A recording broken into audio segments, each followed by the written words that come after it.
तुम्ही पाहताय एबीपी माझा आणि ब्रेक नंतर झिरो अवर मध्ये आपलं पुन्हा स्वागत। मंडळी, आज दिवसभरात गाजलेली आणखी एक महत्त्वाची बातमी आहे ती इंदापुरातून। ऐन विधानसभा निवडणुकीच्या तोंडावर शरद पवारांनी महायुतीला आणखी एक धक्का दिला। एकाच निर्णयानं दोन राजकीय पक्षांना त्यांनी लक्ष्य केलं। पहिला भाजप आणि दुसरा अजित पवारांची राष्ट्रवादी काँग्रेस। ते कसं हे सगळं आपण पाहणार आहोत, पण सुरुवात इंदापुरातील हर्षवर्धन पाटलांच्या कार्यकर्ता मेळाव्याने। माझ्या व्यक्तिगत निर्णयापेक्षा सुद्धा मला इंदापूर तालुक्यातल्या आम जनतेच्या ज्या भावना आहेत त्या भावनेच्या मागे मला उभा राहावं लागेल, हे मी फडणवीस साहेबांना मित्रांनो त्या ठिकाणी सांगितलं। आपल्याला निर्णय घ्यायचा आहे का नाही घ्यायचा? जरा मोठ्यानं सांगा, घ्यायचा आहे का नाही घ्यायचा? काल राष्ट्रवादी काँग्रेस पक्षाचे ज्येष्ठ नेते आदरणीय पवार साहेबांनी मला काल बोलवलं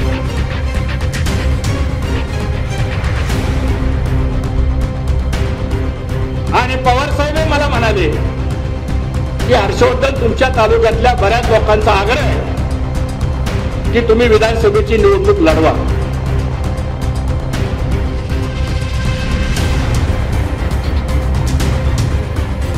की आपण राष्ट्रवादी काँग्रेस पक्षामध्ये प्रवेश करायचा का नाही करायचा? प्रवेश करायचा आहे का नाही करायचा? मंडळी, ऐकलत ना? याच शब्दांमधून हर्षवर्धन पाटलांनी इंदापूर मतदारसंघातल्या आपल्या कार्यकर्त्यांसमोर त्यांचं मन मोकळं केलं। गेल्या 2 महिन्यांपासून त्यांच्या मनात असलेला आणि महाराष्ट्राच्या प्रत्येक राजकीय जाणकाराला पडलेला प्रश्न त्यांनी आपल्या कार्यकर्त्यांना विचारला होता। तो प्रश्न होता भविष्याचा, तो प्रश्न होता आगामी विधानसभा निवडणुकीचा। सीटिंग गेटिंगच्या फॉर्म्युलामुळे इंदापुरात यावेळी भाजपकडून उमेदवारी मिळण्याची आशा मावळलेली होती। त्यामुळे हर्षवर्धन पाटील पक्षात अस्वस्थ होते। मुलगी अंकिता पाटील भाजप युवा मोर्चाच्या माध्यमातून ऍक्टिव्ह होती, पण अजितदादा पवार महायुतीत सामील झाले आणि हर्षवर्धन पाटलांच्या उमेदवारीला आव्हान मिळालं। इतकंच नाही तर जेव्हा जागा वाटपाच्या चर्चा सुरू झाल्या त्यावेळी हर्षवर्धन पाटलांच्या उमेदवारीची आशा मावळली। त्यानंतरच त्यांनी पर्यायांची चाचपणी करायला सुरुवातही केली।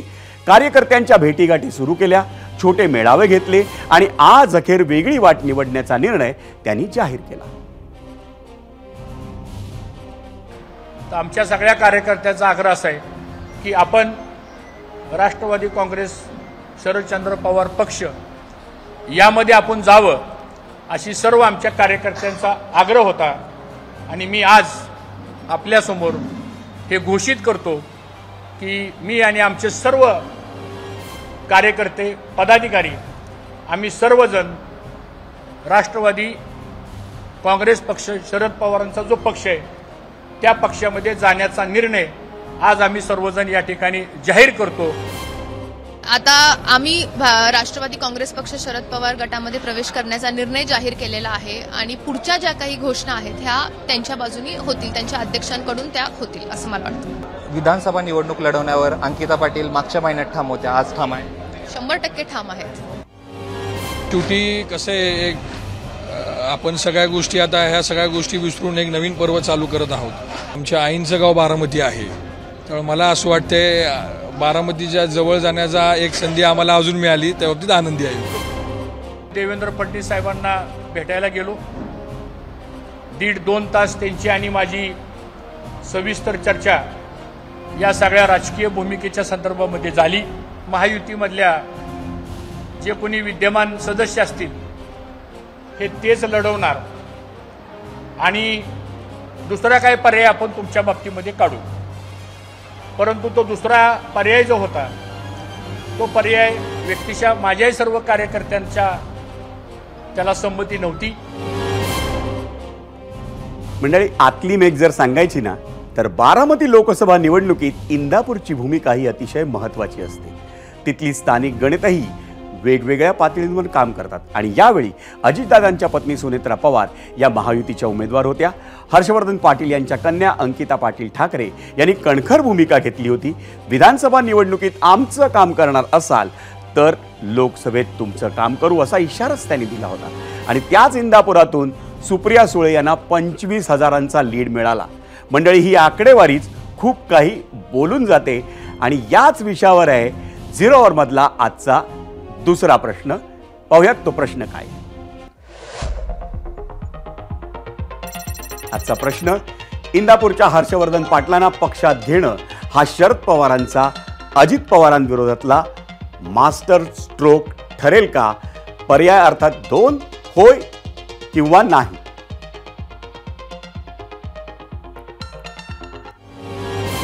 मंडळी, आणि हर्षवर्धन पाटलांच्या निर्णयाबद्दल खासदार सुप्रिया सुळे अगदी भरभरून बोलल्या. पाटील आणि पवार कुटुंबाच्या 6 दशकांच्या कौटुंबिक संबंधांचा दाखलाही त्यांनी दिला. शरद पवारांनी हर्षवर्धन पाटलांचं पक्षात स्वागत केलं.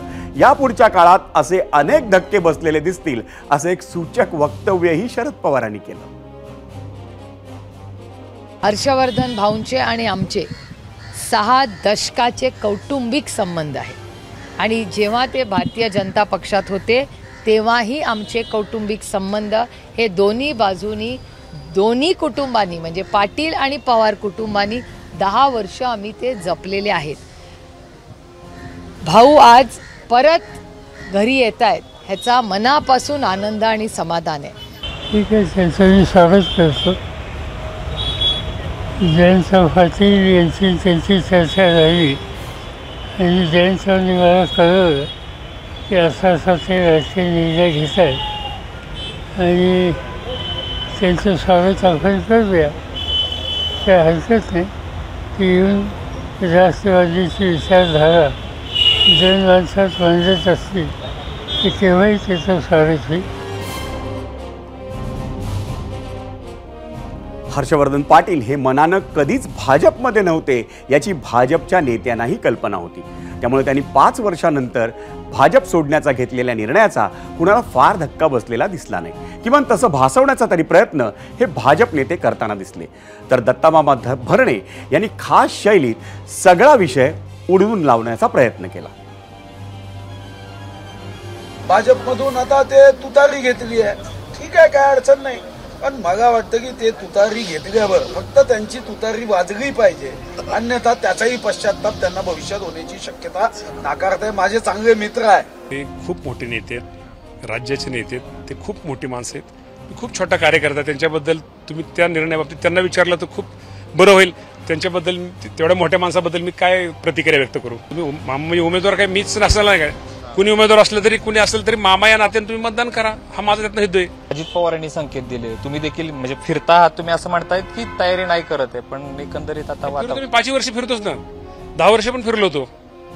फिरला असताना शेवटी शरद पवार साहेबांना सांगितलं होतं. आज पवार साहेबांना कधी विचारा घरी जाऊन की माझी थांबायची तयारी आहे.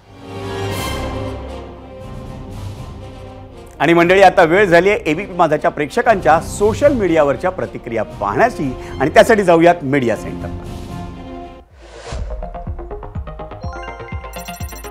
यूट्यूबवर अमोल पाटील म्हणतायत, साहेबांनी एकनिष्ठ राहणाऱ्यांचा विचार करावा, आयात उमेदवार करू नये.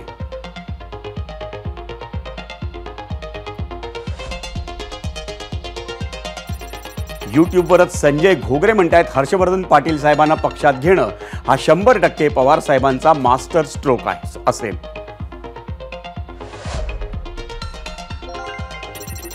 यूट्यूबवरच चंद्रकांत काळे म्हणतायत, साहेबांनी फार पूर्वीच लिहिलेली स्क्रिप्ट आहे.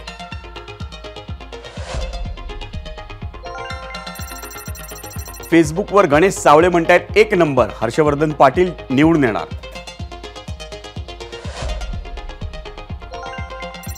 फेसबुकवरच निलेश निमसे म्हणतायत, सदरचा मास्टर स्ट्रोक पवार साहेबांनी लोकसभेलाच मारला होता, फक्त तो गुप्त होता. आज हर्षवर्धन पाटील यांनी प्रवेश केल्यामुळे त्यावर शिक्कामोर्तब झाले.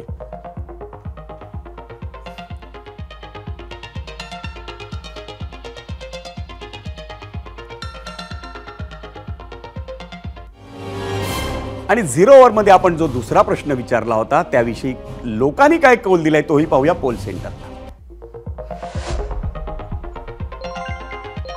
प्रश्न तुम्हाला कल्पना आहे, 60,000 मतं आली. इंदापूरच्या हर्षवर्धन पाटलांना पक्षात घेणं हा शरद पवारांचा अजित पवारांविरोधात मास्टर स्ट्रोक ठरेल का? तर होय असं उत्तर दिलंय 88% नागरिकांनी आणि 12% म्हणतायत नाही. यूट्यूबवर एकूण 60,000 मतं आली.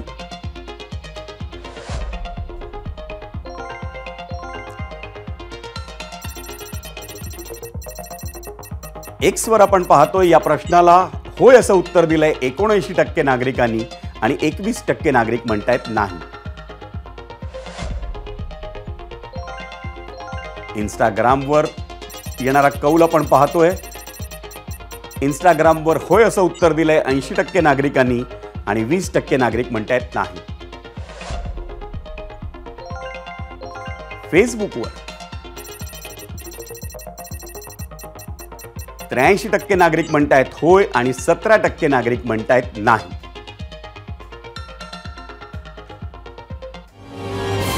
म्हणजे रामविलास पासवान यांचं नाव तुम्ही ऐकलंच असेल. केंद्रात सरकार कोणाचंही असलं तरी केंद्रीय मंत्रिमंडळात पासवान यांना मानाचं पान असायचं. 1989 ते 2020 या काळात व्ही.पी. सिंह, देवेगौडा, गुजराल, वाजपेयी, मनमोहन सिंह आणि नरेंद्र मोदी या 6 पंतप्रधानांच्या मंत्रिमंडळात पासवान यांनी काम केलंय. मंडळी, केंद्रात जसे पासवान होते तसेच आपल्या राज्यातही काही मोजके नेते आणि त्यातले एक म्हणजे इंदापूरचे हर्षवर्धन पाटील. 1995 ते 2014 अशी 20 वर्ष ते मंत्री होते. घरात काँग्रेसचा वारसा, मात्र काँग्रेसनं तिकीट नाकारलं म्हणून ते पहिल्यांदा अपक्ष म्हणून निवडून आले आणि पहिल्या युती सरकारमध्ये मंत्रीही बनले. त्यानंतर मुख्यमंत्री बदलले, सरकार बदलली, पण हर्षवर्धन पाटील सगळीकडे कायम राहिले. मनोहर जोशी, नारायण राणे, विलासराव देशमुख, सुशीलकुमार शिंदे, अशोक चव्हाण, पृथ्वीराज चव्हाण इतके मुख्यमंत्री त्यांनी पाहिले. सर्व पक्षीयांशी अतिशय चांगले संबंध ठेवणं हे हर्षवर्धन पाटलांची जमेची बाजू म्हटली जाते. पण बारामतीशी आणि त्यातही अजित पवारांशी त्यांचं फारसं कधी जमलं नाही. पृथ्वीराज चव्हाण मुख्यमंत्री आणि हर्षवर्धन पाटील सहकार मंत्री असताना अजित पवारांना त्रासदायक ठरतील अशी शिखर बँकेसारखी अनेक प्रकरणं ही प्रकाशझोतात आली. 2014 किंवा 2019च्या विधानसभा निवडणुकीत ते निवडून आले असते तर मविया किंवा महायुती सरकारमध्येही हर्षवर्धन पाटील हे मंत्री झाले असते असा त्यांचा लौकिक. चौकशांचा ससेमिरा टाळण्यासाठी भाजपमध्ये गेलेल्या अनेक नेत्यांपैकी ते एक. पण संधी मिळाली तशी भाजपची साथ सोडून ते आता शरद पवारांसोबत उभे आहेत. स्थानिक गणितं जुळली तर हर्षवर्धन पाटलांचा 10 वर्षांचा विजनवास संपू शकतो. आणि आता या बुलेटिनमध्ये वेळ झाली एका छोट्या ब्रेकची. पण ब्रेक नंतर बातमी महाराष्ट्राचा ऑलिम्पिकचा पदकांचा तब्बल 72 वर्षांचा दुष्काळ संपवणारा नेमबाज स्वप्नील कुसाळेची आणि त्याच्या उपेक्षेची. पाहत रहा एबीपी माझा.